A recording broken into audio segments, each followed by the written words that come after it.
అదరగొట్టే కారం రంగు రుచి ఆచి కారం పొడి. విశాఖ తీరానికి పెట్టుబడుల మోత. ఉత్తరాంధ్ర అభివృద్ధి ఎవరి ఘనత? ఏపీ పాలిటిక్స్ లో వినిపిస్తోన్న ప్రశ్నిది. కంపెనీలు మేమే తెచ్చామని ఒకరు, మా వల్లే సాధ్యమైందని మరొకరు క్రెడిట్ గేమ్ కు తెరలేపారు. అంతా మా వల్లే సాధ్యమంటూ అధికార విపక్షాలు చెప్పుకుంటున్నాయి. ఇంతకీ ఎవరిది గ్రోత్ మీటర్, ఎవరిది చోర్ మీటర్? గూగుల్ డేటా సెంటర్ నుంచి నిన్నటి కాగ్నిజెంట్ వరకు కొన్ని లక్షల రూపాయల పెట్టుబడులు విశాఖకు తరలివచ్చాయి.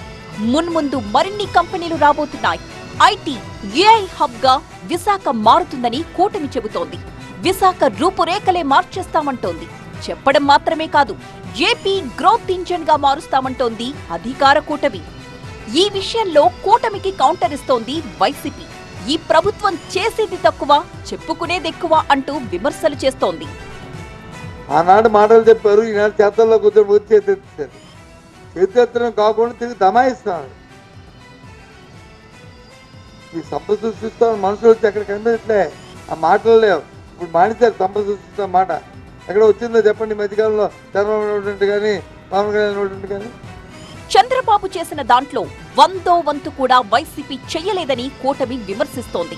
ఎప్పుడూ కూడా ఫ్యూచర్లో జగన్మోహన్ రెడ్డి గారు అనే వ్యక్తిని, వైఎస్ఆర్సీపీ అనే డిస్ట్రక్టివ్ నేచర్ ఉన్న పొలిటికల్ పార్టీని ప్రజలు ఎక్కడా కూడా ఎప్పుడూ కూడా ఆదరించకూడదని చెప్పి మీరందరి ద్వారా నేను మనవి చేసుకుంటున్నాను రాష్ట్ర ప్రజలకి. విశాఖ అభివృద్ధి విషయంలో జగన్ ని తప్పుపట్టిన కూటమి నేతలు ఇప్పుడు అదే ప్రాంతానికి పెట్టుబడులు తీసుకొస్తున్నారు.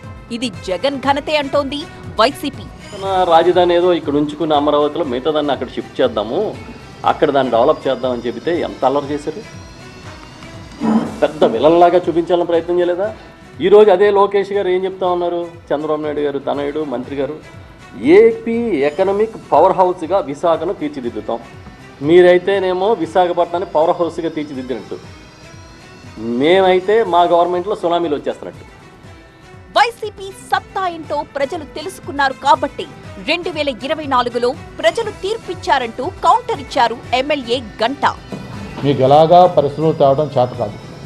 మీ ప్రావీణ్యం ఏంటో, మీ సత్తా ఏంటో ఆ 5 ఏళ్ళు చూశారు. అప్పీల్ చేస్తూ ఇప్పటికే 11 సీట్లకు పరిమితం అయిపోయింది. ఇలాగే ఉంటే రేపు భవిష్యత్తులో ఆ 11లో కూడా ఒక డిజిట్ పోయి సింగిల్ డిజిట్గా మిగిలిపోయే పరిస్థితి అని చెప్పని వైసీపీ నాయకులకి తెలియజేస్తా ఉన్నా. వైసీపీ వాళ్ళు చేసిందేం లేదని అధికార పక్షం విమర్శలు చేస్తోంది. వాళ్ళు నిజంగా మంచి చేసి ఉంటే 11 సీట్లే ఎందుకొస్తాయంటూ ప్రశ్నిస్తోంది. నువ్వు తెచ్చింది ఇక్కడ ఏమీ లేదు. నువ్వు ఇంత చక్కగా జరిగితే విశాఖపట్నం నీకెందుకు ఒకళ్ళని కూడా ఓటేసే పరిస్థితి నీకెందుకు లేకుండా పోయింది? ఈరోజు భ్రమంలో పోయిందా? మా గంట 11 నుంచి 1కి వచ్చే పరిస్థితి వస్తుందని చెప్పన్నాను.